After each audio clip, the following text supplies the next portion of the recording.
I wish I knew how to quit you. Then why don't you? This is Codependent Content, a podcast where my partner and I discuss the TV shows, movies, and video games in which we've formed an unhealthy relationship. My name is Mattias, and my co-host is Shannon Riley. Join us each week as we try to make sense of the media we continually give our hearts against our better judgment, and commiserate with us as we struggle and fail to let go of the characters, stories, and worlds that we are entangled with. Because just when we think we're done with content, it draws us back in. If you could choose Star Trek or Doctor Who, which one would you choose? Star Trek. Love Doctor Who, though, but it's got to be Star Trek. I love Star Trek first, so... That blasphemy to the Whovians? The Whovians? No, I don't think so. The Whovians in Whoville? The tall and the small? Well, I guess that makes sense since we are talking about Star Trek. This week we're talking about Lost in Translation. And yeah, this is Codependent Content. It's late. It's Friday night. We're live on Discord and we're talking about stuff. Shannon, you said you have a lot of lore loft this week. How ships work. Yeah, if you consider ship's warp core functionality lore, then yes, we're going to spend a quick minute in the loft. But I broke it down into pretty simple bullet points here, and I'm excited to bring my ship knowledge to the table. Great. And we haven't really been watching much else this week since last week. Just a lot of things that we've already been watching, so there's not much else to say. So I think we can pretty much just jump right into the episode. I will say this is an exciting weekend. Oh, we should talk a little bit about SAG stuff a little bit because we need to bring it up. So there's a lot of talk about people and influencers and podcasters like doing stuff. That's not a thing. We're still going to be making content. So if you're interested in still talking about or listening about movies when they come out, if we actually, see them when they happen, we're still going to talk about them. SAG can't stop us from that. Neither can WGA. And this has no bearing on any of their stuff whatsoever. Yep.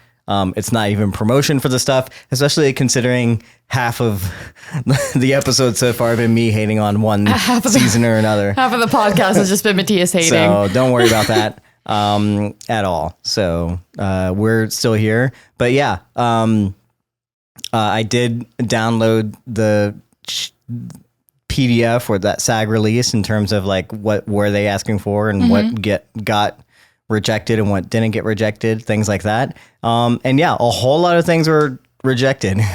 They didn't and everything is like tentatively accepted in every other case. And there's even stuff for like dancers, in there. Wow. There's stuff for like stunt coordination, and the biggest things were like, hey, let's catch up with inflation, especially for our working actors. Again, this is about our background artists and our working actors, the 80% of most actors. I mean, literally, like when you think of actors, you think of the people who make the most money, and that's like maybe the 1%, right? 1%. Like, we can't all be Margot Robbie and Tom Cruise, guys. But majority of other people are like, they're trying to make a living. You used to be able to make a living as an actor or other things, and there's definitely some things there that it wasn't like too much, but just it's ridiculous, the stuff that now I understand what Fran Drescher was saying when she's like, it's amazing. Like these people are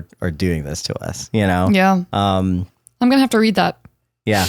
I didn't get to go too much in detail, but that there's some stuff that like aren't even, I feel like they're not that hard, Sure. It's just like, we're just asking for a little bit of a look at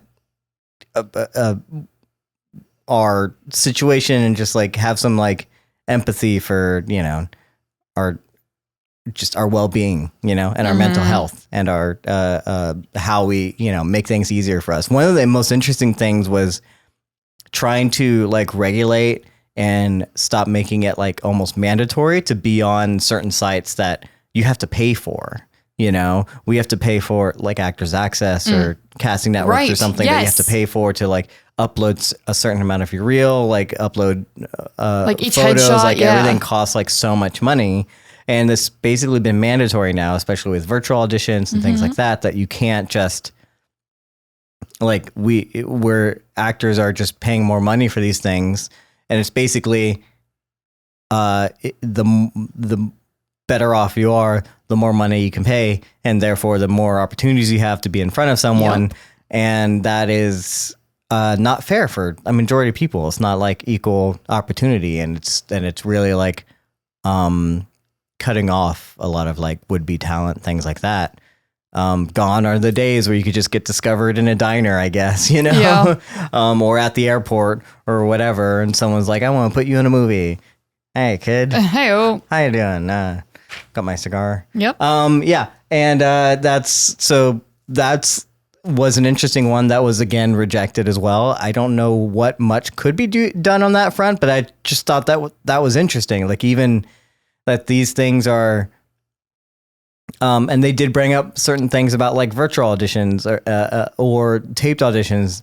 We've been talking about like full body shots and something in there. I don't know exactly what the regulation, what they were trying to propose, but the idea of like even just requiring full body shots and stuff for everything is just, for me, has always been the bane of my existence. And whatever they were asking for there was like, I imagine like I'm not the only one that's been struggling with this. So just, yeah, can we have like, I don't know, a little bit of this? And they don't care because they're like, well, whoever's has the most money, whoever's better looking is going to make it anyway. So Right. Stupid. so they don't give a shit. So in that sense, sounds like the actors strike is going to go on for a while.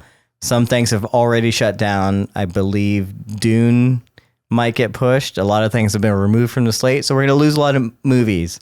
That said, we will find something to do the gap. We've been thinking about maybe going through a specific like actors like filmography, you know, maybe in addition to what we're doing, it can be just like a small like little segment or whatever, but like we can always fill some time if we need to. There's always other things that we haven't watched, you know, that we're doing rewatches of. So when the strikes become when they have more, when they go on for as long as they do, and they're gonna have more of a consequence on the things that are coming out, don't worry, we're still gonna be podcasting, all that kind of stuff. So if you're worried about that, don't be. And also support the actors, support the writers. That's what we do. Anyway, and this week is a big week for movies, specifically because we got Barbie and Oppenheimer, the weirdest duo excitement of fucking cinema that I've ever seen. Since Dark Mama? The Dark Knight I have Mamma no idea Mia? what you're talking about. I don't know. I guess. I don't Dark think Mama. I don't think the fervor for two movies at one time has ever really Mama Night. hit like this. I don't know that that's. I don't remember it being like this. I don't either. And mostly because like, I guess the same people who were excited for The Dark Knight were not the same people that were probably excited for Mamma Mia, and vice versa. For sure. So I don't know. This one has like such a weird crossover. It's like a weird crossover event. We're entering a new universe. Will we talk about the time before Barbie Oppenheimer and the time after Barbieheimer? And this is the before time, Shannon. We are currently in the before happening. times. They were released today. I don't know. It's going to be a new world by the time you guys listen to this. I hope it's you're safe out there. I hope things haven't gone totally to shit. Maybe it's all pink, or maybe nuclear war has broken out. One of those two things is probably true. And I can only speak from the past. What do you think's happening, Shannon? Nothing? You're tired of this Barbie bit on already. Sunday. You're completely. I'm seeing Barbie on Sunday. I'm seeing Barbie on Sunday. That's all. That's all you wanted to say? That's all. You're so done. I'm seeing Barbie on Sunday. You want me to end this bit, is what you're trying to say. Barbie on Sunday. Wow, you're really shutting me down, Shannon. What? I'm seeing Barbie on Sunday. I'm excited. Okay.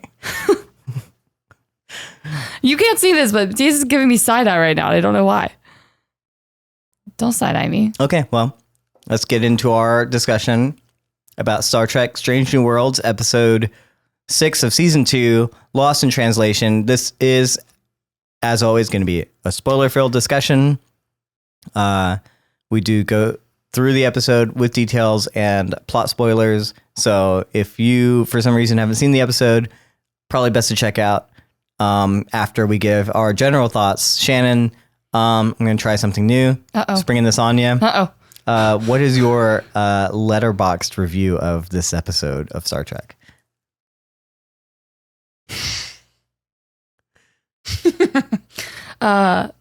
Spirk forever. Is that I know what I need you to explain the breakdown of that because I have no idea what you just said because I know what you're saying. I know what you mean there. Spock but say it again. Yep. And Kirk forever. Oh, Uhura wasn't in there. No. Because I thought it was a trio. Oh, Just Spock and sure. Kirk forever. Yes, Yeah. but ultimately Spock meets Kirk. And that is what made me Wow, spoiler, Shannon. cry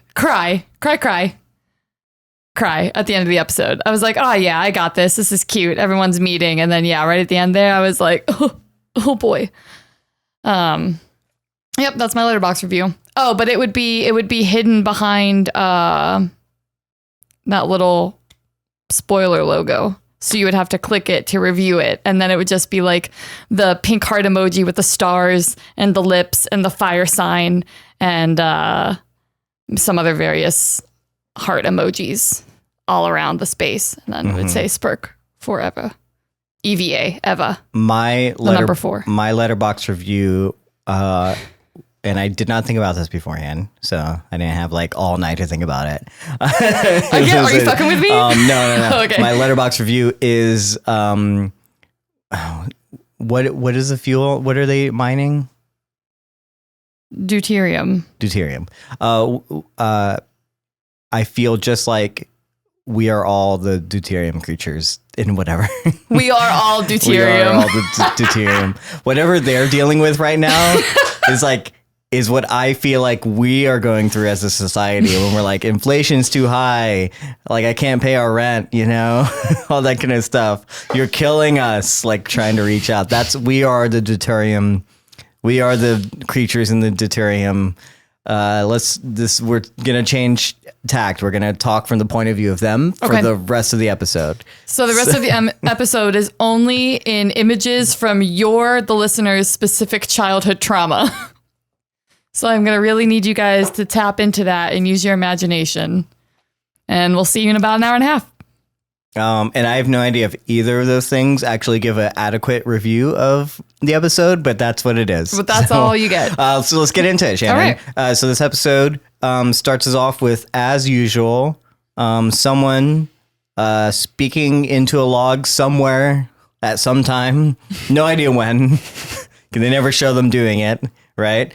And I still don't know how to fucking read star dates. And this one is from our communications officer, Uhura, and I find it interesting that when she says communications officer log, it just feels like such a mouthful for a communications officer to say, and then also the shortened version of that though is like CO's log. And I'm like, that's just commanding officer's log. So like, how does this not get confusing? Like with all these different logs, and also like when you think about it, like I always thought personally, Shannon, and we can go like dip a little bit of a toe in the lore loft. Great. Like I always thought that the log was specifically for maybe 2 people, but only like the one person. Like there's only one person that really needs to keep the log, and that's the captain.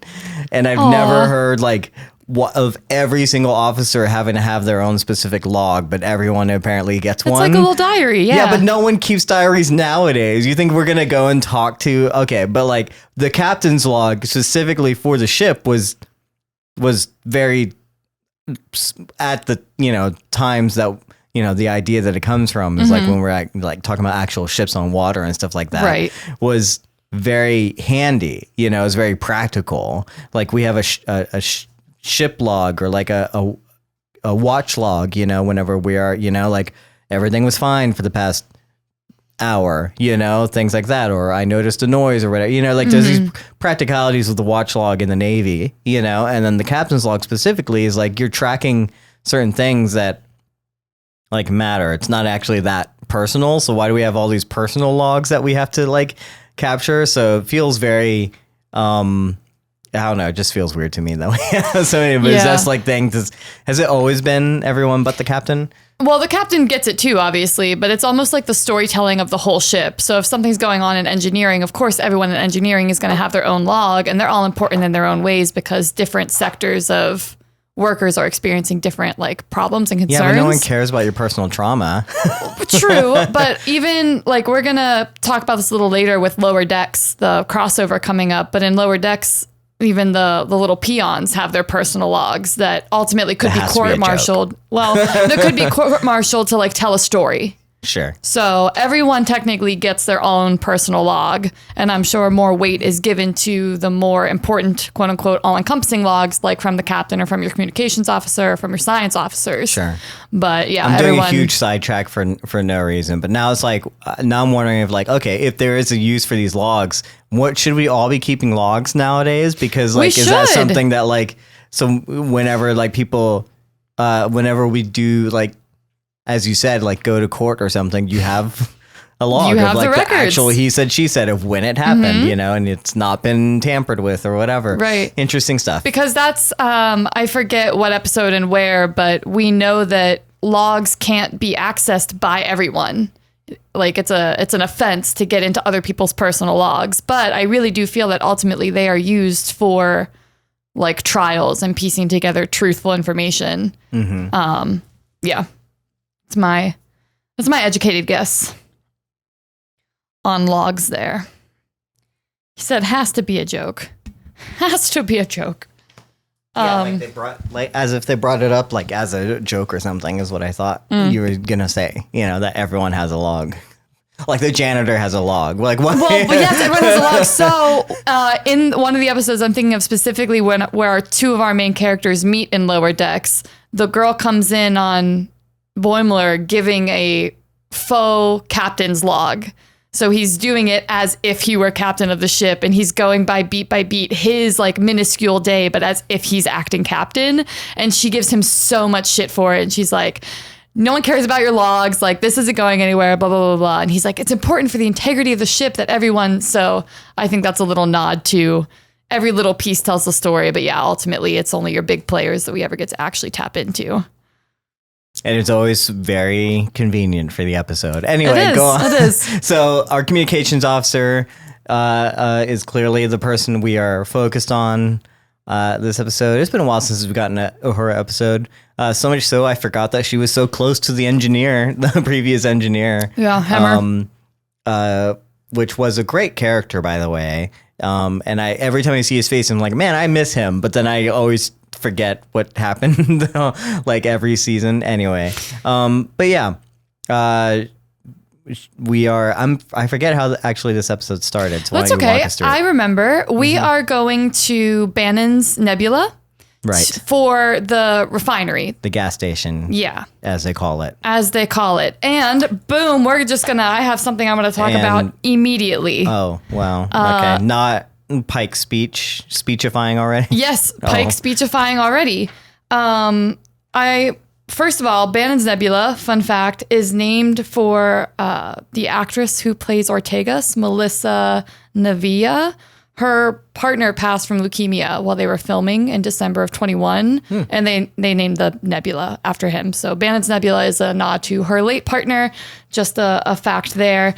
But what I want to talk about is how wholesome and like ideal Pike sees the world. When he talks about this refinery, he specifically says it's not just a gas station. His quote is that it unlocks half the quadrant and serves as a jumping off point for the next great age of exploration.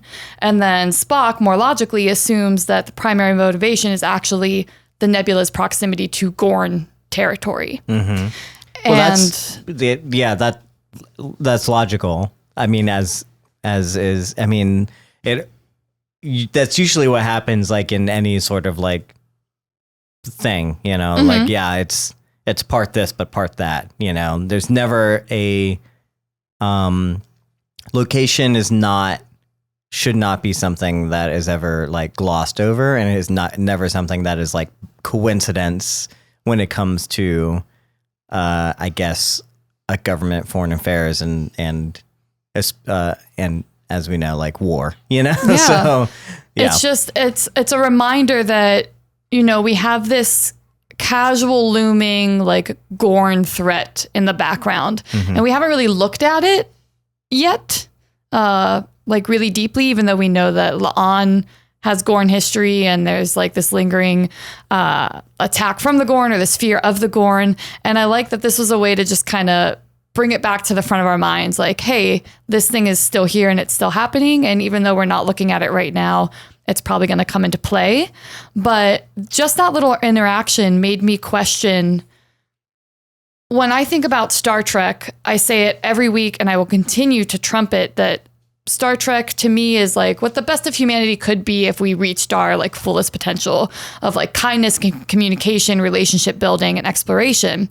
But through Starfleet and Federation practice, do you actually think that Starfleet is exploratory, or do you think that they're like expansionalists? Because there's a lot of moments in Star Trek history where we're terraforming places and we're building and we're destroying native environments to build something for Federation, but it's all under the guise of like exploration. And in this episode specifically, we meet a new species and we don't even actually make first contact with them. And I just thought that was an interesting concept to talk about, this refinery, like kind of in Gorn territory, and then not even connecting with the alien species that's already native to this area. Like, do you think there's any discrepancy toward what Starfleet claims to be about and then what they actually practice? And are you familiar enough with the environment to have an opinion? Nope, you're gonna have to answer your own question. I don't. No, I honestly, I don't actually know either. It's, again, not something I've really thought deeply about until like this episode. Each episode you kind of realize that, I've said before, captains are like the best of Starfleet, because like the Federation itself can get so political and so corrupt. But again, I'm kind of seeing like Pike's idealized, oh, this is not a gas station. This is a possibility. And ultimately it's like, no, it's a very strategic, advantageous position to have. It's just something interesting that I was thinking about. So I don't have much more depth there, but that is how our episode starts. And that's where Uhura hears that first transmission, that sound, that she can't place, she can't translate, she can't recall and like show to anyone else. It's just only something that she can hear. And like a competent, sane officer, she's like, I'm gonna go to sickbay. Something's fucked. I'm gonna head to sickbay. So she does that. Okay, continue. I like when you do the beat by beat. You have a better memory than I do. Not today. I He's need like, your help. I do not. Okay. I mean, a whole lot happens. So she's going to sick bay, and at the same time, we're teaming up with the Farragut. I'm curious if that like raised any like alarms or thoughts for you, because did we know that Captain Kirk was going to be on the Farragut whenever they first mention it, or is that something that like is just kind of new? Yeah, the Farragut is Kirk's first position, command position, not command position, I'm sorry, his first posting after graduating from Starfleet Academy. So he's been on the Farragut probably for a while. Yeah, for a quick minute before he actually becomes... We don't see it. Is that like very similar to Enterprise? Yeah. A same class ship, I assume? I don't know if it's the same class. I think, I don't know. I think the Farragut is its type. Like there's the Enterprise class of ship. There's like the Farragut class of ship. No, absolutely not. No. So the Farragut is just the name? I can't believe I know this. Yeah, the Enterprise is like what, the NC-17 or whatever it is. That's the class of the ship, like is what it is. And the Enterprise is the name of the ship. There's probably, there are actually more likely like several ships just like the Enterprise, almost exactly like the Enterprise. Right. Just this one is called the Enterprise. Sure. The same thing again we're using like naval things. Like we have an actual real Enterprise. That's one of the aircraft carriers. I believe it's one of the aircraft carriers. And there are several other aircraft carriers that are named after other things. A lot of them are named after presidents. Really? And then, the Carl Vincent, the Roosevelt. And then you have like other classes of ships, like battleships and stuff. They also have their own names, you know. Mm-hmm. So, but yeah. Okay, so the Farragut type is a class of Federation starship. That's interesting. It's they don't have a name for it. Yeah, its specific calling is the UCC 1978, but the Farragut type is a class in the Federation starship. Just like you're right, the USS that's just Enterprise confusing is a because class. then if you refer to a Farragut, how would you ever know that it's the same one? Correct. Then that doesn't make any sense. Correct, but just like we refer to the Enterprise, it's like there's lots of Enterprise type ships that we know this but Enterprise we would know, is. No. But the Enterprise is, there's only one Enterprise. That's what I'm telling you. Is there's only one ship called the Enterprise, but there's many ships of this class. That's why it doesn't make any sense. You wouldn't call it. You wouldn't say like the captain of the NC-17, whatever, because if there's multiple NC-17s, and I'm saying the wrong thing. No, it's okay. I understand what you're saying. But like that's why like you wouldn't say like if you're say we're gonna team up with the battleship. Which one? Right. Yeah. That's what you're telling me with the Farragut is that the Farragut is not the name of the ship. But that doesn't make any sense to me. It feels like it would be the name, and I'm like, no, you're right. Yep. That makes sense. I feel like your like Navy logic makes a lot more sense to me, and it looks like we don't spend a lot of time with various. We're on a tangent, which was you never answered my question of whether or not like alarm bells were raised, or if whenever you heard the Farragut's name. I knew the Farragut because I knew Kirk was on the Farragut. Yes, because it's. And so when you heard that they were teaming, because we didn't. I mean, I assume you knew Kirk was in this episode, but also like, when you heard the name, did you like peek up or perk up or whatever? Oh yeah, because I didn't realize that Kirk was going to be in this episode. Great, so when I heard Farragut, I was like, oh okay, cool. That's interesting. And so they're going to team up, and then they're going to help this refinery ship get back online. I guess it's offline right now, and do some repairs, and we need 2 ships, and when there's multiple ships they need a fleet captain because I guess more than one ship makes a fleet. And so Pike is now temporarily, he wants people to know, is the fleet commander, which is a pretty big deal. You know, you usually get stars for that. When you usually get to be called like admiral once you become that kind of thing, you know, but I don't know that he gets to be called admiral because it's not technically a rise in rank. It's a weird thing. It's a weird thing, but it's pretty good for him. But again, temporary. It is temporary. It's not happening. And he wants everyone to know it's temporary. And as an audience member, Kirk wants everyone to know that he's the first officer, or at least one person. He does. He's like, everyone, let's talk about this. Well, before we get to Kirk and Sam, let's talk about Pike being fleet captain. We as an audience know, or I will tell you now, that Pike is correct. It has to be a temporary position because in the original series, we know that Pike's promotion to fleet captain leads directly to Kirk taking over the Enterprise. So we know that this can't be a forever thing despite his cool new badge. And that's why I love that he keeps saying like, it's temporary, it's a temporary thing, it's temporary. But another like funny little piece of information is during the menagerie as well, Kirk offhandedly mentions that he's only met Pike like once, and it's when he was promoted to fleet captain. So this is the first time in canon, finally, that this Kirk is meeting our Pike. Because as we've mentioned, the last 2 episodes that Kirk has been in have been alternate timelines. I know you keep forgetting that. I'm pretty sure like they know they've met each other. I'm not saying they don't know who they are, but this is the first time that they meet. I don't believe you. I know. It's okay. But yeah, so they have not met before because the season 1 finale was like dark timeline. And then obviously the episode with La'an was a different timeline too. So yeah, this is the first time that everyone is like in canon, in timeline. We're all meeting in the same space.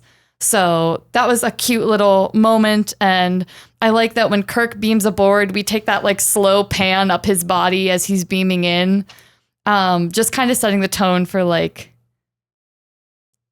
the charismatic cowboy, like charming little shit that he is.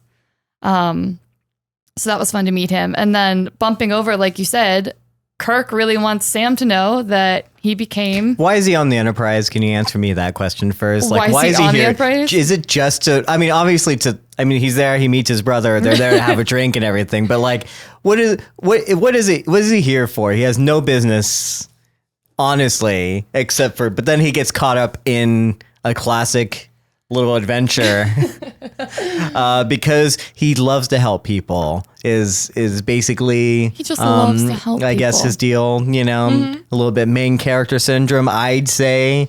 Kirk Shannon has huge main character energy, but also very fun to see Kirk and Sam in the same place at the same time, because this is also the first time we've had them in the same place on screen at the same time.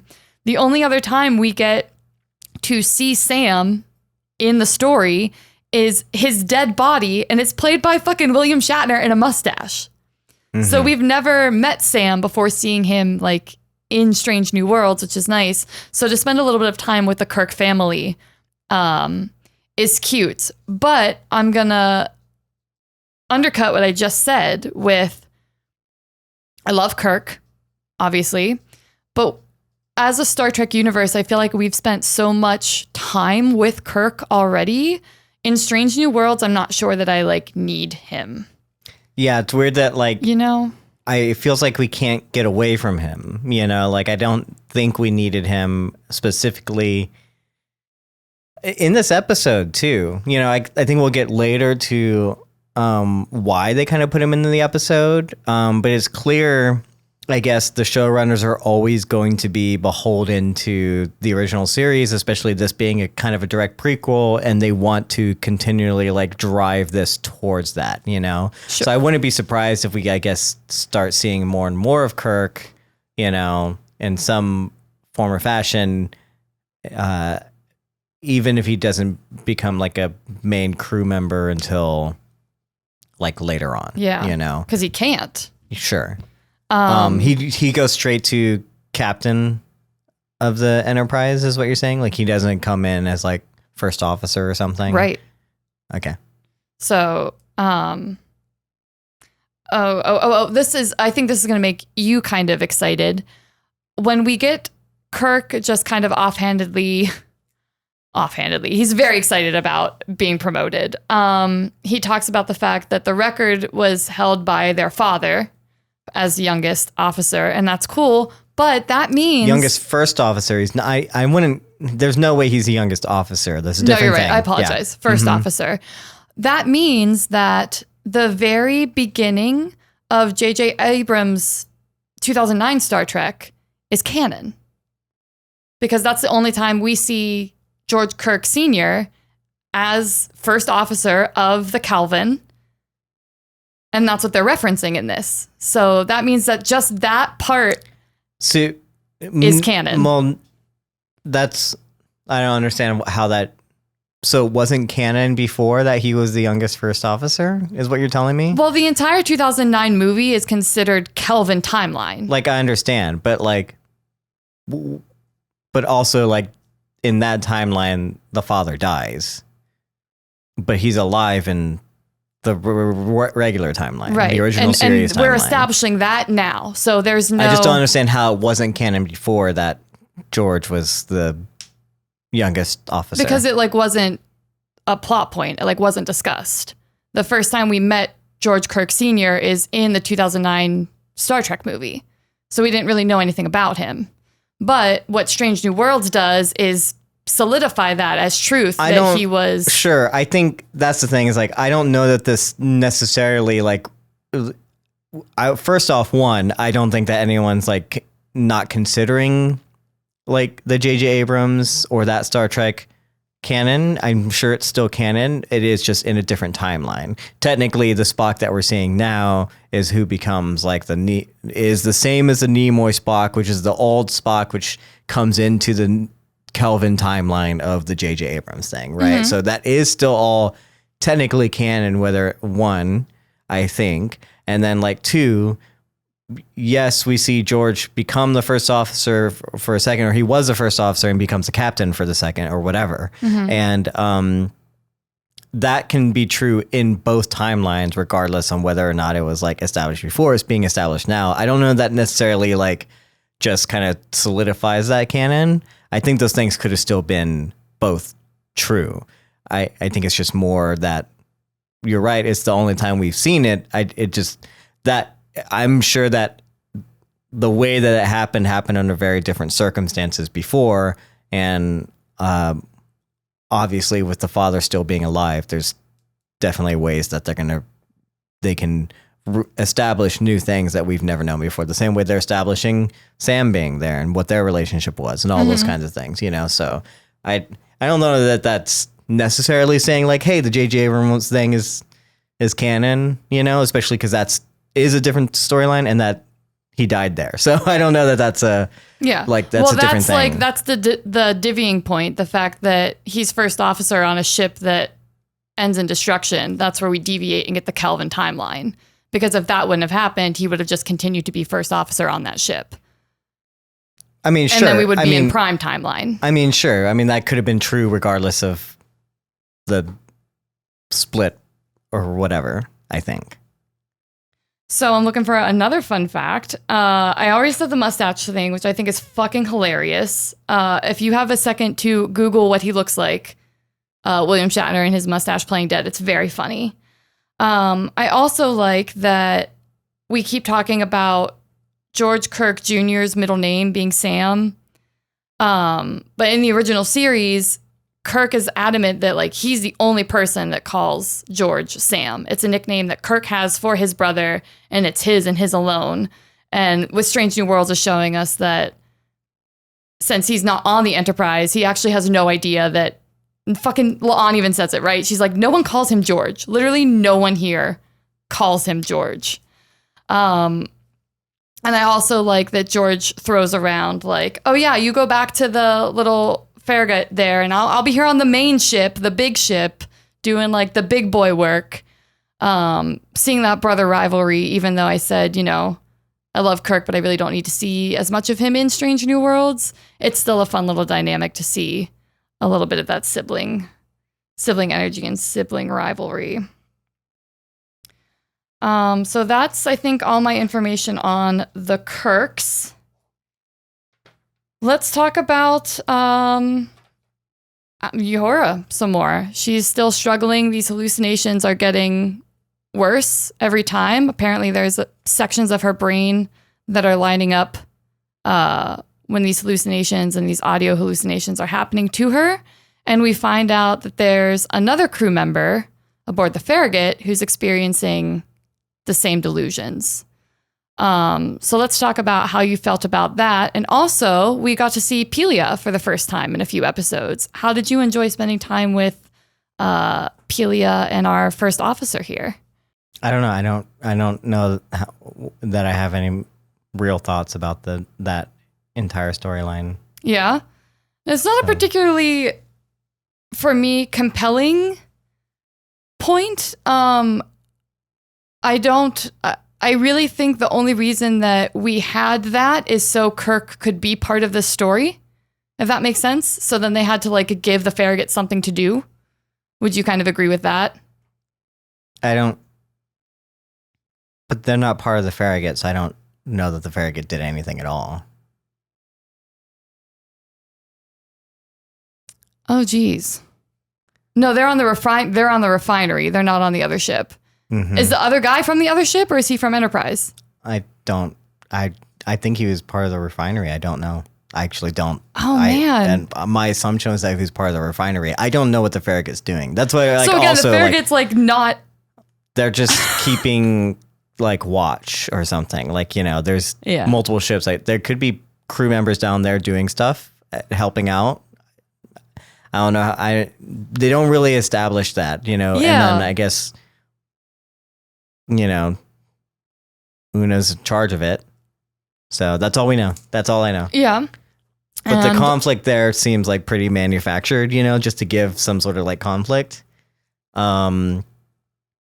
So yeah, just kind of felt weird. And then of course gets resolved by the end of it. So it's like a basic Star Trek thing. So it's not really, I don't know what, for me, it's like, there wasn't really much going on there for me to like really latch onto. So. Yeah, you're right. I could have, I feel like that's a section of the storytelling that could be cut completely and does not change the episode at all in any way. It doesn't feel that we get any new information by spending time with Una and Pelia. And respectfully to the other crew member that's hallucinating, like that's kind of superfluous as well, because we're spending time with Uhura, who's experiencing all those things. So why do we need a second person? Is it to prove that she's not crazy and it's not a singular event? Or again, is it just to get some more people involved and have Una and Pelia doing something and talking about missing Hemmer? This episode is very much about like reckoning with change and death and loss, which I think is fine. But I think spending time with Uhura would have done that just fine without also trying to examine how Una balances power and how Una misses Hemmer too. Because I don't actually remember her having that deep of a relationship with him. Do you? Nope. Yeah. So I'm not sure. But Uhura's having these crazy, insane hallucinations that are terrifying. First, she sees Hemmer as a zombie, which that makeup was super cool. And then what happens? We see her in a field, but we don't know why. Right? And she's kind of looking around and just seems very overwhelmed. And then she's in a hallway and the hallway's shrinking around her. And am I crazy, or is that when she pops Kirk in the nose? No, she sees like people, the hallway shrinking like comes later when they're together. She comes out of the having had a drink, and then she sees herself attacking her, and that's when she... Oh, and all the dead bodies. That's right. And when she comes out from having a drink, that's when we get that little scene with Spock and Nurse Chapel, where they just briefly touch on the fact that last episode we got to talk about some big feels between the two, and they're like, hey, do we need to tell Starfleet about us? And it's like, no, we have Schrodinger's relationship. Like if we look at it too hard, it's gonna go away forever. So let's just enjoy what we have while we have it, and we'll cross bridges as we get there. Love that they're playing 3-dimensional chess. Fun little game that keeps making the rounds. We get a nod that Kirk is also really good at 3-dimensional chess. We saw he's really good at 2-dimensional chess back a couple episodes ago with La'an. And Kirk and Spock will play a lot of chess during their relationship on the Enterprise. But and apparently Nurse Chapel's pretty good at it too, because she had Spock cornered if they wouldn't have been distracted. Well, she distracted him, so... So yeah. So maybe she's just good at distracting Spock. She is, I would argue, very good at distracting Spock. So Uhura clocks this, and when she goes to the bar to get a drink, she sits next to Kirk. Kirk wants to talk to her. I'm assuming that the only way Uhura would know of Kirk prior to this would be through his brother Sam, if at all. Well, they don't know each other though. Kirk and Uhura? Yeah. Right. So if she has any knowledge of Sam's brother, it would only be through the lens of like Sam and his opinions or any stories. Doesn't feel like anyone really knows that, like Sam. I don't know what they actually know about Sam, so like I don't know that they would know. Yeah. It might even be worse if the fact that they do know Kirk, but not through Zay. It's like, oh, like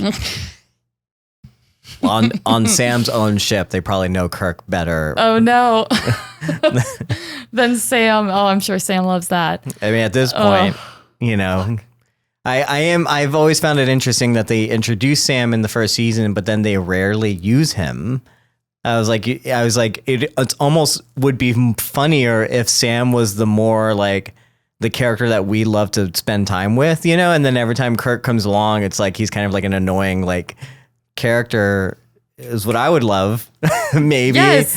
Like we're instead of for some time. reason every time we see Sam, like I guess he's doing something kind of annoying or like as like a comedic relief. And this is the episode where he ends up, I guess, being able to help. You know, but I just don't know like why he wasn't helping before. And isn't he like also in, forgive me if I'm wrong, Spock is the chief science officer, correct? Mm-hmm. Is that not akin to or close to whatever Sam's department is? Yeah. Are they not in the same department? Mm-hmm. And we never see them interact at all? Except with the dirty dishes last week where Spock flipped his shit because Sam doesn't clean up after himself. Yeah, which would be funny if like Spock is like the boss of, especially, listen, the fact that like in the future, another Kirk is going to be his boss, technically, you know? And then if we establish that Spock already has a relationship with a Kirk as Kirk's boss, and that Kirk was always giving him shit. Like, do you see like where that connection would be so much fun? But I don't know. They're not having as much fun as I am in this. No, that you're right. That circles back to maybe we're spending too much time with the wrong Kirk. We've seen Jim Kirk a couple times. Paul Wesley, you're doing great, but justice for Sam Kirk because hey, Cocoa Head, send this to the producers of. I know that the writer's strike is on right now, but if they want to mine our ideas, I'm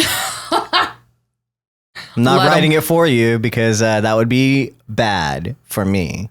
But you can take my idea. Go ahead. No, that's perfect. So Kirk being the big-hearted, charismatic human that he is, when Uhura sits down beside him, he's like, "Hey girl, what's up?" And immediately she's like, "I'm not in the mood for this. I don't want any of this." And Kirk's like, whoa, hey, whoa, pump the brakes. I'm not trying to hit on you. I'm just like, you sat next to me. I can just tell that you're down. I'm an empathetic, sensible person. And Uhura's like, I fucking can't deal with this. And she pounds some alcohol and leaves. You're gonna gloss over this. I didn't like this moment. Tell me. Only because this is the Save the Cat of. Do you understand Save the Cat? Is a screenwriting technique. It's a book about screenwriting. You want to show that your character is nice or is selfless, things like that. Like you want to get people on their side. Well, the easiest way to get people on someone's side is like you get a cat stuck into a tree. Your main character has to save the cat, you know, or save an animal or do whatever, you know, like that's the bare bones idea. But I've never read the book, but like that's the bare bones idea of it, you know, of the save the cat moment, which is basically how do you get people on their side. This is the save the cat of, I guess, showing like a character as being like not like the other guys, you know, like not all men or like you know, or this one's not a tool bag like the rest of them, you know. So like it's very basic because, you know, he's not hitting on the girl, you know, he just wants to be friends, you know, or whatever. He's just a nice guy, you know. Right. I'm like, that's such a cheap way. Cause like, first off, I don't think any of that could have been misconstrued as being hit on, you know? So she brings it up for the only reason for him to like say that, you know, and then also like maybe he would have, you know, like we don't know. Maybe he's fucking lying. You know, there's so many things there where I'm like, oh, okay, it's this screenwriting technique of like, let's show that he's not a douchebag, you know, and that's just my thing on that. That's, you know what? I didn't think about it that way. When Kirk in the original series is like kind of a womanizer, I think I told you if there's a pretty girl to kiss, like William Shatner was smooching that girl, and he always had to have a nipple out during a fight scene. His shirts always got cut across the nipple. Fun fact. I don't know that both of those things are like connected. He's a man. womanizer can't show his nipple. Come on, Shannon. That's not very Barbie of me. I'm sorry.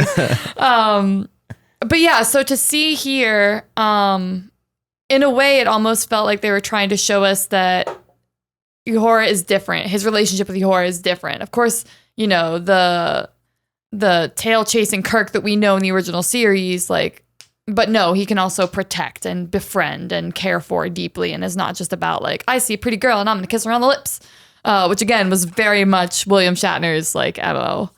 So yeah, I agree. Kind of, there's a lot of moments in Strange New World where I can look at something and be like, this is a plot device to get me to like the end result that you wanted. And something I like about season 2 is that they're exploring deeper like feelings and concepts than I think we got to look at in season 1, but we don't always actually get deep into them.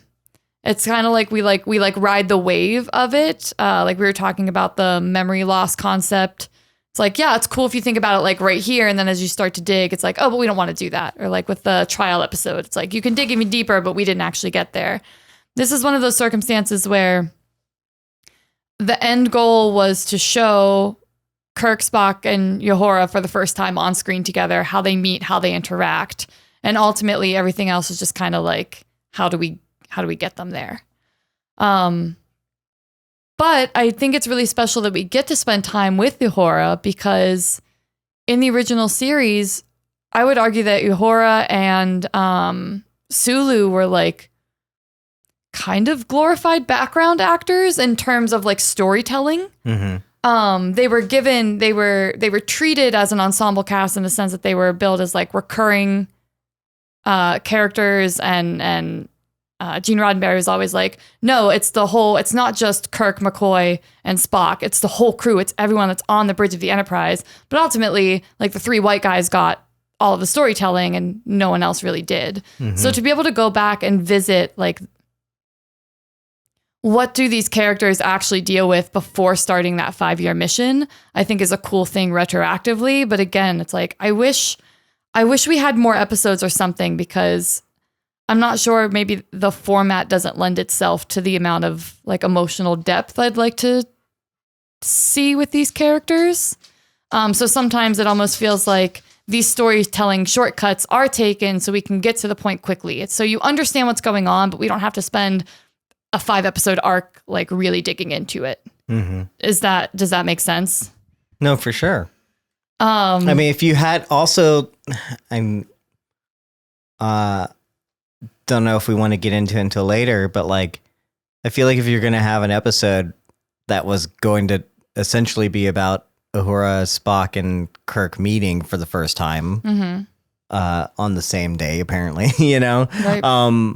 That you would just kind of make it about that, but it wasn't, you know? Yeah. So it just feels like, oh, this and little add-on thing. And I guess they don't want to make a big deal about everything, but also like, I feel like that's the thing that you love the most, and the thing that you kind of like latch on to now. And it's like, when you think about it, you think about the history and you're like, oh man, the first time that they met, now you're thinking about this episode that has like little consequence to their meeting, you know, and as it being an offhanded thing, and it feels like anticlimactic in that way. And you don't really, and you don't delve into that kind of relationship or anything, you know, or like what it could have been, you know, you don't even put them all 3 on like a little mission that they have to do, you know, right, or something like that. So I don't know. Yeah. I kind of feel that. I was reading an article today about that meeting, and it was with Paul Wesley, and it was before the strike happened. They were very adamant that like this interview happened months ago, but the director said that the way they shoot the 3 of them at the table and then like very quickly pan out and pan away, so they just become another table at the bar. Yeah, that's fine. It's like they didn't want to linger on it, because they keep saying like Strange New Worlds, even though we're beholden to the original series because we're a direct prequel, like it's not about that. And it's like, okay, sure, but then like, why do we keep dragging Kirk into things where he technically wasn't here in the first place? But then don't you want to be like, as a fan, 5 years from now and be like, oh, the episode where they met, but then you think about the episode and like, was, what I'm saying? Like that doesn't, for me, like it doesn't hold up in your memory, Right. It doesn't feel like you can't talk about it in a way of like, that was where you give episodes their names of like the episode when this happened and the episode when this happened. Like this is the episode when our trio met. Like doesn't become like, it kind of becomes meaningless. I don't know. That's just my thing. Like I understand the reasoning, and also like had they just made it about that, like we probably would have been like hating it because we would have been like, why are we focusing so much on Kirk and our thing? I mean, but I guess again, if you're gonna do it, you might as well just do it. Yeah, in my opinion. So I don't know. So yeah, that's my little tidbit there. But as we exit the bar, and as you said, that hallucination of her seeing herself in the hallway, fighting with herself, seeing all the dead bodies on the ground, and then clocking Kirk in the nose. Did you buy into the reasoning Kirk gives of just like, I can just tell when people like need help and need someone to believe in them? Or did you feel again that was like, all right, let's just put them together? Yeah, no, I don't know. We had the save the cat moment, so clearly he's selfless, and so you can tell me whether or not that fits Kirk's character whenever he runs into La'an and she's like, you just can't help yourself to help other people or see someone or whatever, like, did we get that last time they met? I don't know that we understood that, what wasn't he? His whole thing was like not solving the timeline at but first, don't forget, that's alternate version Kirk. That's not the same Kirk. Sure, Shannon. Sure. But like, again, still telling me like, what does she actually know about this Kirk? Correct. Like, she doesn't actually know anything about him. She didn't get that from that Kirk. Nope. So I don't know where that came from. I was like, do we get that from Kirk? Is that something that we're supposed to believe? Is that Kirk's whole thing? Because you talk about him as a womanizer. So I'm not sure that's what we get. I'm not sure that's what we got from the original series Kirk either. He's also a great captain that's always ready to like put his dick on the table. I mean, again, if you told that about Picard, I would believe that because of what I know about Picard. Right. But show me any like version of Kirk. I believe that a Pike, that's Pike's whole thing, isn't it? Right. Well, that should be every captain's whole thing, is that, you put the needs of the many above the needs of the few, and you're selfless. But again, even the J.J. Abrams, which you were so adamant was like canon now, like that Kirk, that's not the same Kirk. He's kind of got some self-interest going on there. Like I don't think I ever would have said like, yeah, he'll help people. Like, yes, he's got a sense of like helping others as people in the Enterprise do. That's their whole thing. We're heroes kind of thing, but like not any more than anyone else. Not to just like drop everything, especially if he's only here again on the ship to have a drink with his brother. Yeah, just to say hey. And to be completely honest, there's absolutely no reason the first officer of another ship should be getting involved. Even if they do, you're not allowed to. You should be like, hey, I'll help you get to where you need to go. And then like inform that chain of command about what's going on so that they can take it. Because this person's not technically your responsibility. No. And you shouldn't even be getting involved. I'm sure there's rules against that. Apparently not in Star Trek. But Kirk can just do whatever the fuck he wants. Again, I just don't understand. Like, so no, the long-winded answer to your question of like, do we believe he says like, it's just because again, the writer said so. Yeah. So I feel guilty that I am not clicking with this Jim Kirk. It's not that I don't like Paul Wesley or what he's doing. It's just that like, I'm not clicking with anytime he's around. I'm like, I don't care. And I want to care because I really fuck with Kirk. Kirk is one of my favorite captains. So that's just a little superfluous. I don't think that's either here nor there for right now. But I mean, they put him in there, so it's here. I guess. And it's there. But I don't want it to be there. Another thing that I thought was weird was that you gave a phaser to the person that's having like wild hallucinations. and like sent her on this absolutely. hunt for another person who's having hallucinations. So we're going to put two, respectfully, like crazy people with phasers just running through the hallways that have delusions at any given moment. And we thought it was a good idea to give her a phaser and This like let is her a very go. empty ship, by the way. For, I guess everyone's gone on like doing the refinery stuff or whatever is what we're led to believe, you know? But they're either in the bar or on the, you know what I'm saying? That bar's kind of on the Farragut. The bar's kind of packed, but then like all of a sudden every hallway we go into empty. Like not even during a lockdown or anything. It's just they just happen to be empty, even regardless of what happens, you know. Eventually there is like a little bit of a lockdown, but like before then, all the hallways are empty, you know. The medical bay is empty, you know, like they're always, for some reason, I'm just like confused on like where everyone is. So yeah. And that would be extremely dangerous for sure to put a phaser in someone's hand. But like, also like, again, I bring up like, it's so empty. Like no one is there to like watch her. Like no one can be allowed to like, I'm going to keep an eye on you. Like if I think like, if I don't know what's real and I need someone else to be there to like, tell me what's real, like, why are you leaving this person alone? When he's like, when she says, I'll get back to the medical bay. Absolutely not. You're not going to get back to the medical bay. And Kirk should fucking know better. You know?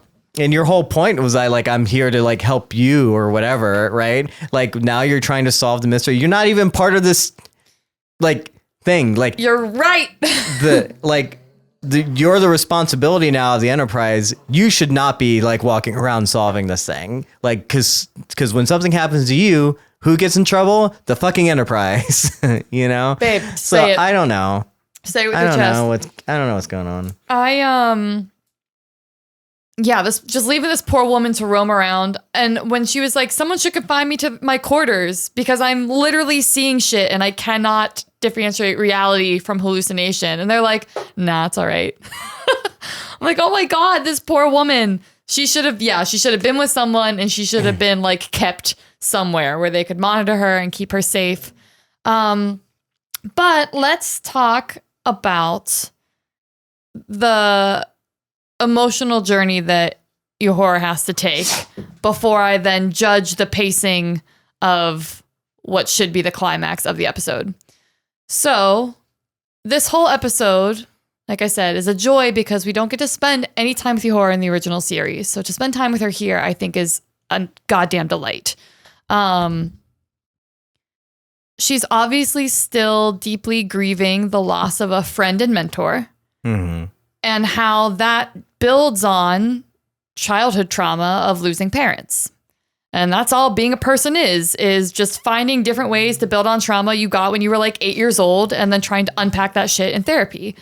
But watching her come face to face with the death of her parents and they have that conversation about like not being good with death and not being good with loss, but you're part of Starfleet. And that's unfortunately not only a part of Starfleet life, but a part of just existing as a human.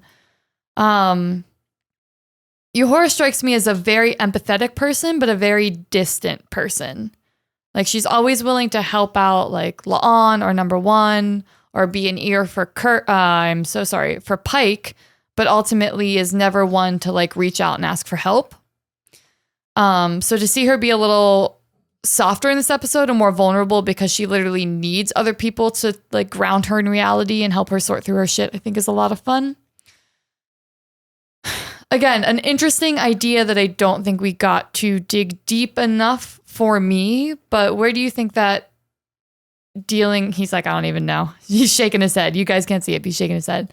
Where do you think that idea is for her, that these aliens are trying to show her people that she loves dying to convey this message that they need help?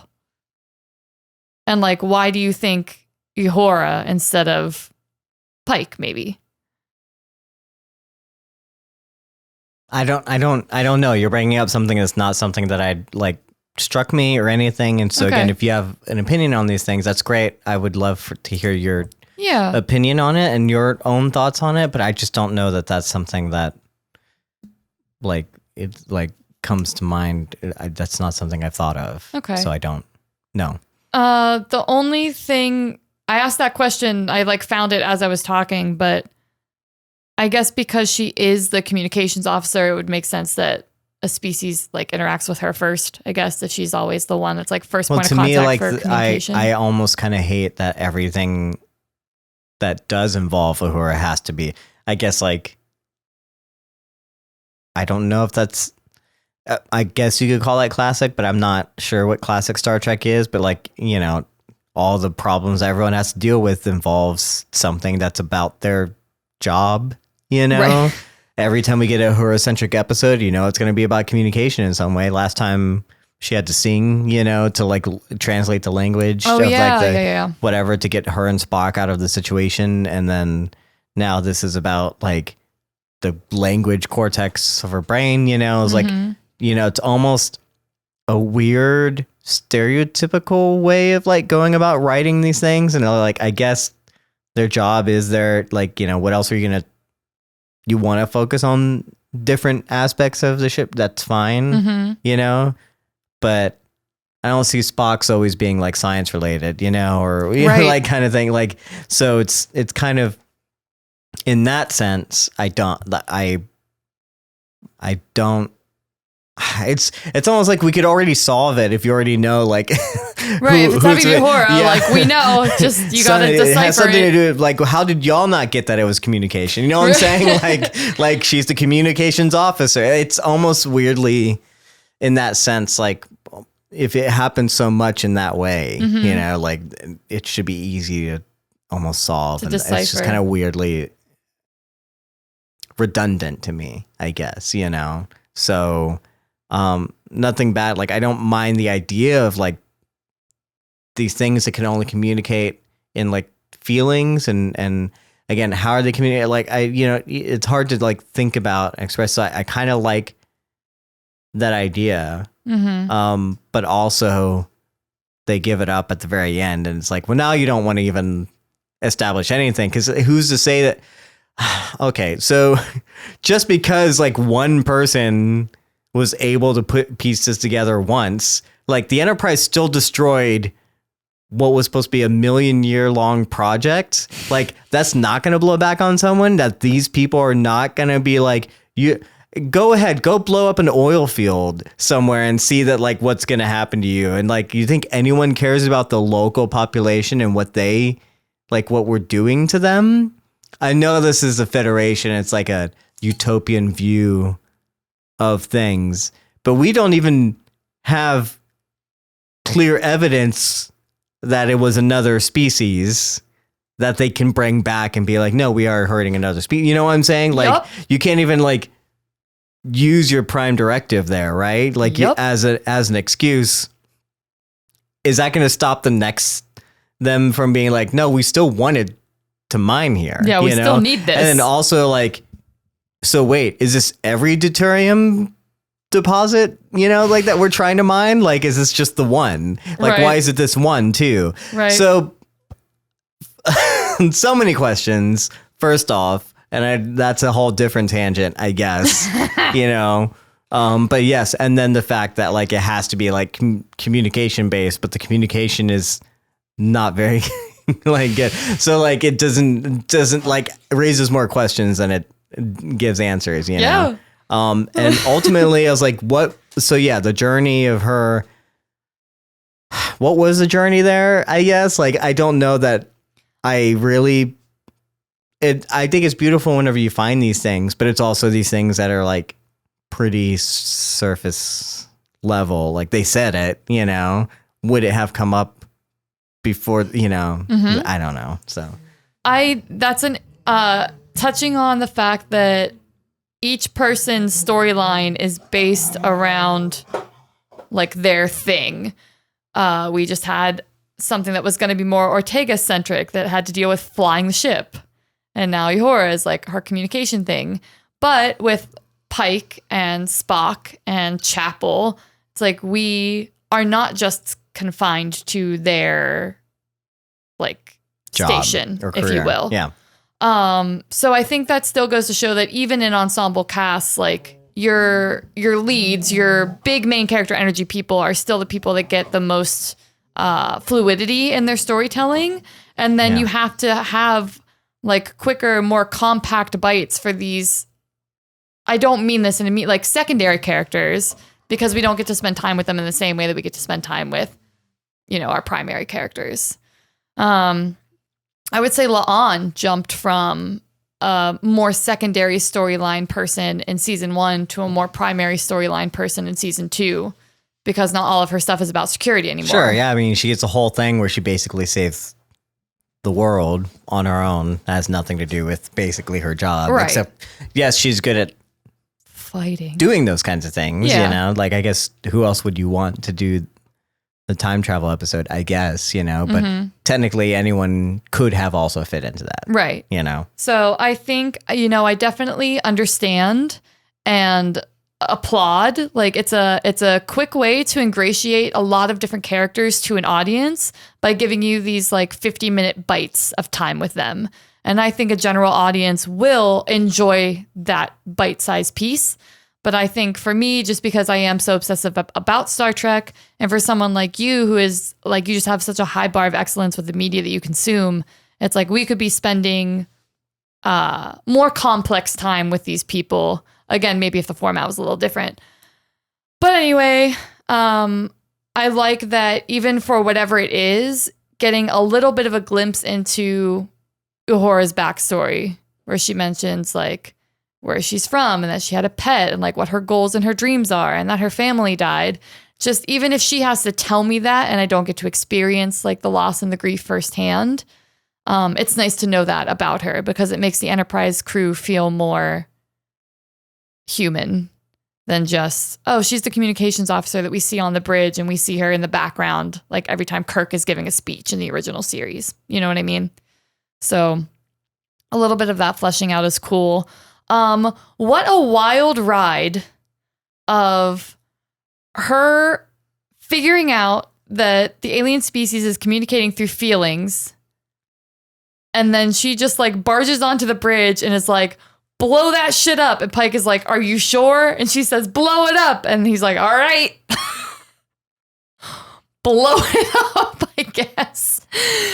And at first, and even now, I'm like, you know what? Dope. Because I think truly at its best, the Enterprise crew is based on loyalty and communication and trust. So if someone comes to you, the reason you trust these people to be on your ship and be on your bridge specifically is because you trust their judgment calls. So if Spock comes to me or Uhura comes to me or Ortegas comes to me and gives me knowledge that I wouldn't have, it's my job as a captain to believe them, because like I pick the best people for the team.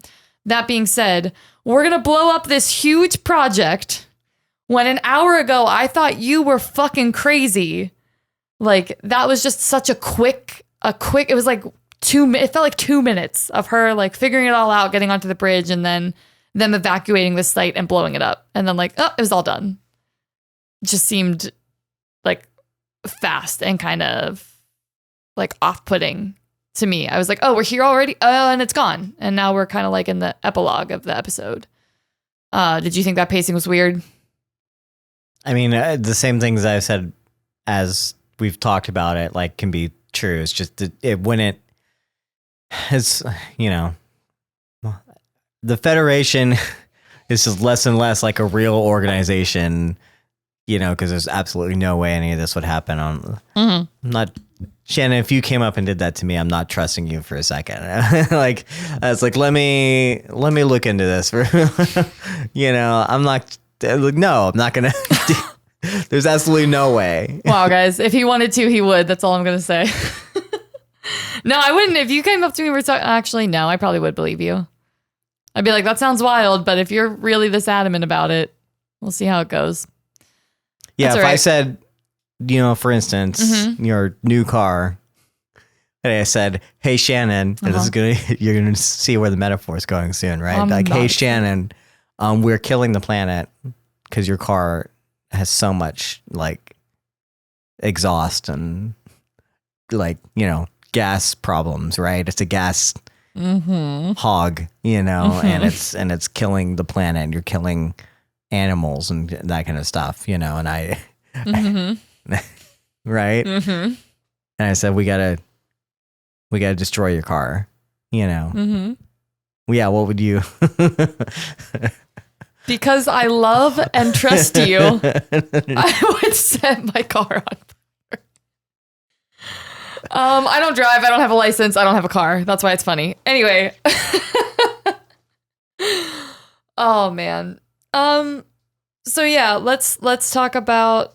Well, the metaphor for me was like, well, that's all true. That's like the surface level thing that like. Yeah. That also like bugs me about it. It was like they made a very clear point that this was a gas station and that it's killing another life form that we can't see. On the nose much, you know? Yeah. But also like we can't. Okay, so we're trying to destroy all the cars now. Is that what we're trying to do? Like, first off, like to our point, like, no, you gotta, you know, one, we do have evidence of certain things. Like, yeah, that's true, right? But if one person comes and says it, we're not suddenly destroying all the cars. You know what I'm saying? We're not going and blowing up gas stations. You know, correct. Like one person that we don't have. There's, you know, this is. I get it. Yeah, it can be true, you know, but like there's it's a whole lot of protocol that I feel like is being like just glossed over. Yeah. The fact that the Enterprise doesn't get like decommissioned. The fact that like the Federation hundreds of years from now doesn't look at what keeps happening on board like this ship with these crews and these things and doesn't at one point say, you know what? This was a failed experiment. Maybe we should rethink how we do these expeditions and stuff. Maybe throwing them on a 5-year-long mission is not helping us, you know, because they're doing a whole lot of things that are hurting us then more, you know, they don't follow orders. Not a very good military organization. Every person that captains the Enterprise is like fucking rogue and just does their own shit. Yeah, nah, you're right. That's funny. But you know, the meat and potatoes of the episode for me, I'll just fucking say it, is right at the end where we get to see our trio just exist in space. Sure. And again, to me, it's like, what did that have to do with the rest of the episode? Literally Shannon? Nothing. Nothing at all. So Not a fun goddamn moment, thing. you know. Yeah. Shannon, by the way, the entire time leading up to this was screaming at the screen for La'an. Don't tell them. For La'an and Kirk. Yeah. To like get a drink. No, stop. To kiss. To do whatever, to have their little moments, because she was loving it so much. She's like, "Oh, he's coming aboard. They're gonna have a meet cute again." Like all these every little moment, and then completely didn't even think about Spock once. The fact that they had never really met each other until this moment, you know. And then that moment finally happens, and she's fucking crying, sobbing, just crying on my couch. I said La'an who, even though I love her. As you all know, I wrote a Kirk and Spock fanfic. I'm obviously a big Kirk and Spock fangirl. And yeah, I don't know why it didn't occur to me at all. You know what's so sad is the fact that like when you say that, we know what you're talking about. Like we know when you say I wrote a Kirk and Spock fanfic. When you call them Spirk, right? Like we know what you're talking about. But the interesting thing to me has always been that like fan fiction doesn't have to involve gay lovers. It's just most fun when it does. Fan fiction is, in a general sense, fan-made fiction. They could have done anything. They could have gone on adventures. Be gay and do crime. But because of the way that you say it, specifically, like we know exactly what you mean. So the fact that fanfic has been synonymous and co-opted by the erotic literary community. I'm not sorry. For some reason, is just a little frustrating to me. It's just what I'm saying. Wow. We can have fan fiction where you know, it doesn't involve. They didn't bang in every erotica. chapter. Okay. I had to really build the tension. Mm-hmm. So they become, you know what? I have. Okay. Prior to the 1965 episode, Is this Lore Loft, Shannon? No. It sounds a lot like No, it's not. The Lore Loft. It's not. In the 1965 episode where no man has gone before, we have never seen the canonical meeting of Kirk and Spock or Kirk and Uhura or any of them, honestly. They just all pop up together. You can tell they have like a long established history, but we never get to see that meeting. So that was fun. And in an interview, same interview that I was referencing earlier, Peck said, there's no way for Spock to know how much affection he'll hold for Jim. As Spock, there's a lot of skepticism for Kirk initially, but there's also that spark of chemistry immediately. Did you get Two guys that? in love. No, oh my God. Two guys in love. And I will say, it's very important to me that not every romance needs to be romantic. Yes, Mattias has it on the nose. Like, I wrote a gay fan fiction of Kirk and Spock, but it's because I really do feel that there is a love that develops between these two characters and a bond that is not about like sexuality or romance. It is purely platonic, but it really exists.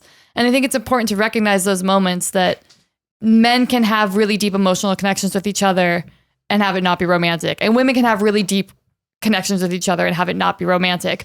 I just wanted them to bang a little bit. So that's the story I wrote. But just knowing, like I said, the chemistry between Kirk and Spock, because they're two sides of the same coin, but they're always coming from opposite perspectives. Like, there's something so dynamic and enticing about that.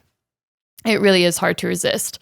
So not Lore Loft, just a fun fact. It was a fast fact. So I just want to slip that in there that, yeah, this is the first time that we're officially seeing them meet. And part of me likes that it's just, they really are just strangers, especially Kirk and Spock. They're just two dudes saying hey because they're like both at the bar and like chatting to Uhura real fast, because the three of them have no idea the like depth of the journey they're about to take. And that's really exciting. I almost like that there's not a ton of weight put on it, because how can you know when you meet someone for the first time that like they're going to change the trajectory of your life?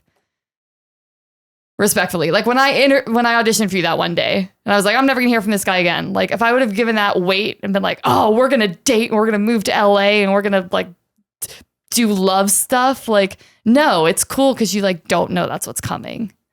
So I changed my mind. I like that there's not a lot of weight on it. I like that it's almost a throwaway right at the end.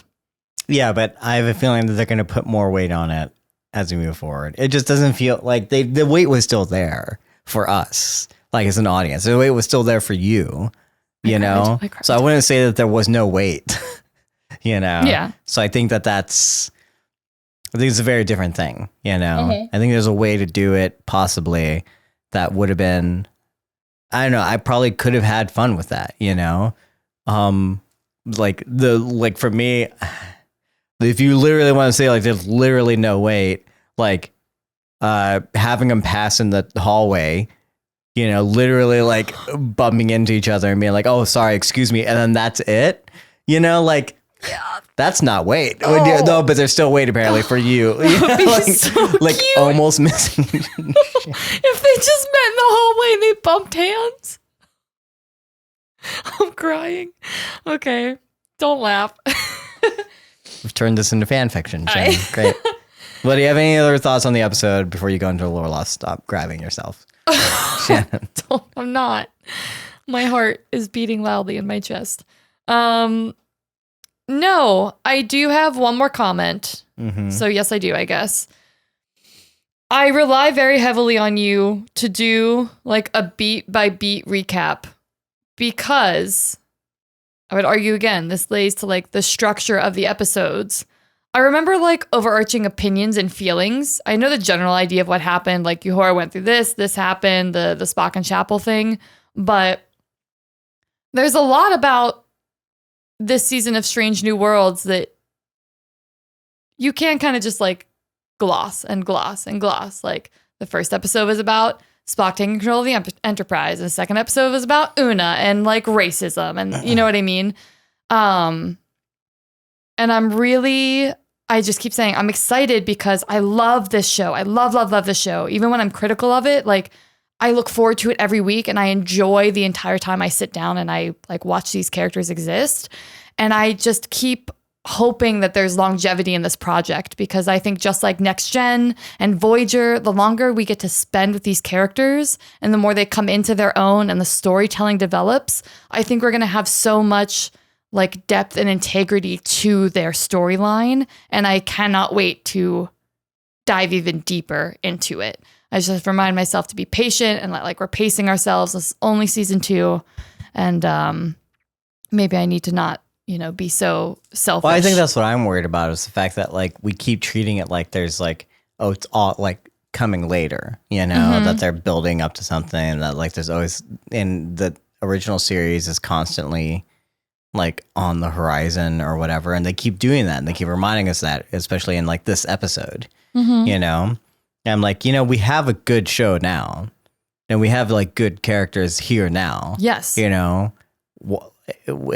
you keep on bringing up good new ideas that you don't want to actually like delve into, so like just do that, so I'm like, I feel like if that feeling is still there, then that's not exciting to me. Like that's just more and more like preamble for just more, like stuff that we know, like, and we're forgiving a show for what it's doing just because we know what's coming, and I'm like, that's not exciting, like I would rather like take this as a standalone thing and fall in love with it. Like people originally fall in love with the original series or people originally fall in love with the Next Generation or whatever, if this is constantly just always going to be tied to, Discovery becomes this, then becomes like another thing or eventually like the original series. And like, that's not fun. You're not talking about, you ask like, who's your favorite Doctor Who or who's your favorite captain,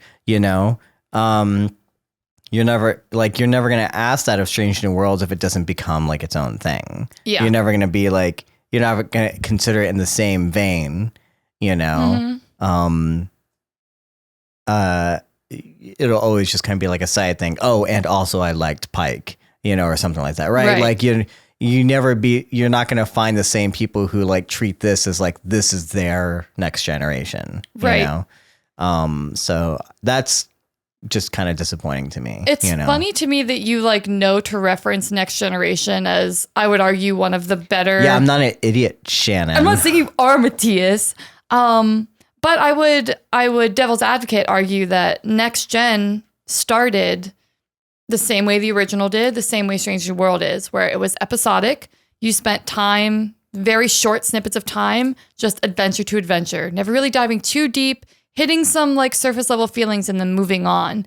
And it wasn't until a little later in their series where they had the viewership and the flexibility to be like, let's do like a 4-episode arc where we really dive into like what encountering the Borg does to like mindset and community. Those are, I would argue, when people look back at Picard, they're not remembering season 1 of Next Gen. They're remembering all the meat that happens once it really started to pick up its pace. And that's what I'm just, again, hoping. I think Strange New Worlds has like gold. They have a wonderful cast. They're such likable people. We also kind of know like where the characters are going, but we have so much time before we actually get there that there's no reason to just truck through like, oh, well, Uhura's going to end up here and Spock's going to end up here and Pike's going to have an accident. Like we've got at least a decade before any of that happens. So I want to see the adventures that this crew takes together now. And yes, I'm ready. I'm ready for them to pop off and be wonderful. And speaking of that, let's talk about next week's episode, a little preview. Mattias, I'm not sure if you know this, but next episode is the crossover episode between Lower Decks, the animated series of Star Trek. And we're going to have Jack Quaid and Tawny Newsome as their 2 roles. Who is it? Broimler and Beckett Mariner, I think, are their 2 names. I wrote it down. I don't know why I'm guessing. Yep. Boimer and Marinette. And that's, again, Jack Quaid and Tawny Newsome. The episode is directed by Jonathan Frakes. Riker from Next Gen, who has directed episodes in every Star Trek series except the original series and Enterprise. Even some of the movies. So he's got his hands in all the Star Trek pots. So I'm excited to have him come on and direct an episode of Strange New Worlds. I usually like his episodes. I have a feeling, since the tone of Lower Decks is so different, obviously being like an adult cartoon versus Strange New Worlds, I think the shenanigans that the crew is about to get into is going to be fucking goofy as hell. And apparently Jack Quaid and Ethan Peck had like an incredible bromance on set, and their two characters central greatly in the next episode. So it might be fun to see how Spock and Boimler connect. Now, Mattias also has never seen Lower Decks. I don't know if anyone listening has, but I'm excited. I think it's going to be a fun little interlude before we head into the final 3 episodes of the season, where apparently I think things start to get a little heavier. Sure. And I'm assuming more questions like this can be answered later, but do you know at this point, like, so first off, is Lower Decks takes place specifically on the Enterprise, or is it a different ship? It's a different ship. Great. And then, so in that sense, so they haven't like been here the whole time, kind of, so you said happening a different thing, right? Mm-hmm. So, do you know that where in the timeline of Lower Decks, do we know that yet, of this, where this is falling under, or like, yes, that kind of thing? And that's why I'm a little bit confused, actually. While I'm talking, I'm going to leaf back to look at my timeline. Lower Decks takes place in like Riker's time period, which is Picard's time. Mm-hmm. Mm-hmm. Because Boimler briefly like works under him. Mm-hmm. So they reference a lot of characters in like the zeitgeist, but ultimately he meets Riker. So it has to be in that timeline, which is weird to me because if I'm not mistaken, it's like 100 years later. So questions I have are like, so it's another time travel episode. How are they going to essentially come back in time to meet Pike, which is before even the original series? I'm also interested and kind of hope like the La'an thing comes up, because Khan again is such a big name. Like, is someone finally going to look at La'an and be like, oh, you're a Khan relative? Because that's crazy, because they've mentioned that in the Lower Decks zeitgeist. And also, there's a Gorn chef in Lower Decks. So if we're about to start like a Gorn war, I'm just not sure. Yeah, so I'm sure that this either is going to change the canon of like Lower Decks, so it's like loosely like a crossover, you know? Mm-hmm. Maybe they are Lower Decks, they're just on the Enterprise, especially because like this sounds like one of those things where as soon as like it's a popular episode, they're gonna be like, how do we get them back? You know, so I don't know that they're gonna. I'm sure they're gonna leave that open. So I guess that again, we'll probably answer those questions next week once we get an actual answer. So we don't have the answer, so we'll figure it out next week. We're just postulating. And then briefly into the lore loft. It's not even lore. I'm just gonna. Shannon, I don't want to talk about deuterium refinery. You don't want to talk about the deuterium Go ahead, refinery? Shannon. It's so quick. So I told her we needed something for the lore loft because she had nothing for the lore loft last week. I got shy. So I told her she needs to go and do, as a joke, she needs to go and do research on the logistics of deuterium mining and fuel refinery within the Star Trek universe. And this is what she has. So we're in the lore loft. We are in the lore loft. Please, Shannon, give us your textbook. I just want to let you guys know, if you're watching this on YouTube, you're going to be able to see it. This little section here is what I parried it down to. I had 2 pages of notes of like how warp coils work and how like the refineries are built and blah, blah, blah. And I sent a tweet that was like, I love info dumping on my boyfriend during our podcast. And he was like, bro, I love you, but we do not have time for this. And I was like, okay, I'm going to condense this information to give you the bare minimum that you need of how to work a starship. So deuterium is an isotope of hydrogen. So it is a common isotope, but very, very difficult to actually refine for fuel. It's so dangerous because it burns hotter than plasma, which we find out in Enterprise, the 2000s reboot. So it's a whole process to actually refine it. That's why refineries are so important. They're very expensive to build, and there aren't many of them. So again, the fact that they blew one up should be a huge fucking deal. So anyway, if you look at the Enterprise, you see the warp nacelles, the like buoy looking things. The little red things on the front are the collectors. And the spaceship basically scoops up the hydrogen. It stores it as a liquid to be mixed with tritium, which is used as fuel in matter and antimatter reactions that propel the ship forward. That's all you need to know. Great. So you can scoop that hydrogen from anywhere that it is available to you, but also every Federation docking spaceport has reserve fuel. So they just refuel every time they're like docked somewhere, which makes sense. But again, the refineries are like a huge deal. They're very difficult to build. The fuel is hard to refine, and then they're also hard to come by. I'm just saying, so it's not very clean energy of them then. It's not very clean energy of them? Yeah. So you're telling me there's a finite resource out there. It's really hard to like get, but we're gonna get it anyway. But we're gonna get it. We're gonna scoop all of it up. Got it. Yeah. Yep. So that's how spaceship go fast. Good job, Shannon. Yeah. Any more in the lore loft that we should know?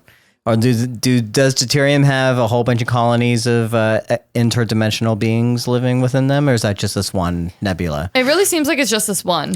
Yeah. A likely That story. was a hypothetical question. They just don't have a Uhura on every ship, so all the other communications officers suck because they're not on the Enterprise. So they've actually been killing this like sub-sentient species for just years and years and years, and they don't know any better. Yeah.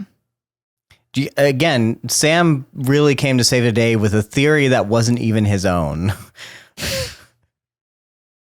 That just kind of got pulled out of nowhere. That's not the first thing I would have jumped to, I feel like, when they were approaching him about what this could be. But, you know, here we are, I guess. He's actually the smart Kirk. He's going to write a paper about this. I'm assuming that's going to go absolutely nowhere. Because again, these interdimensional beings, if that's what we are calling them or whatever, have no bearing on any other series or anything like that you know of. We didn't even fucking name them in this one. We didn't even meet them. We don't even know who they are. But that's where everyone's personal logs come in. So when they get court-martialed for blowing up the refinery, they'll just talk to all the crew and they'll be like, yeah, Uhura was running around saying some crazy shit, so we blew it up. And then they'll all go home scot-free. Absolutely no investigation is going to be. No one's cleaning up this mess. No. They're just going to leave it. They're like, that was failed. Yeah. It's close enough to gore in space that we can just kind of like, you guys figure it out. Never mind. Like, Pike takes responsibility for something in the way that, like, your manager's like, you know what, you can go home early if someone asks. Like, I'll take responsibility. You know what I'm saying? Shut the fuck up. like, you showed up late, 10 minutes late. It's like, I don't have to tell management. It's like, you were here on time. It's fine. Whatever. That's all right. You know, kind of situation. This is not the same thing. I'm dead. Yeah, you're right. You're gonna, like, if someone does have a problem with this, Pike, it's way beyond like whose fault it was. You know? Correct. Like, you can't just take responsibility and then they sweep it under the rug all of a sudden. It's like, okay, great. So then you're gonna, as you said, court-martialed, jail time. Yep. Pay it back. Like, what is going on here? Like, it's not the same thing. Deadass. So yeah. Well, that was this episode of Star Trek Strange New Worlds, Lost in Translation. Sorry, it was a little chaotic this week. I have the memory of a goldfish, and I love spending time in the lore loft, which I don't know if you noticed, but I kind of sprinkled throughout the episode this week. Did you catch that? I was slipping in those facts. Yes, Shannon, we all caught it. When I specifically asked you, like, are we in the lower loft? And you kept, exactly. But now I know you're just a liar. Yeah. Good job. It's okay, Mattias. I got this. You can go home early. Way to get everyone on our side.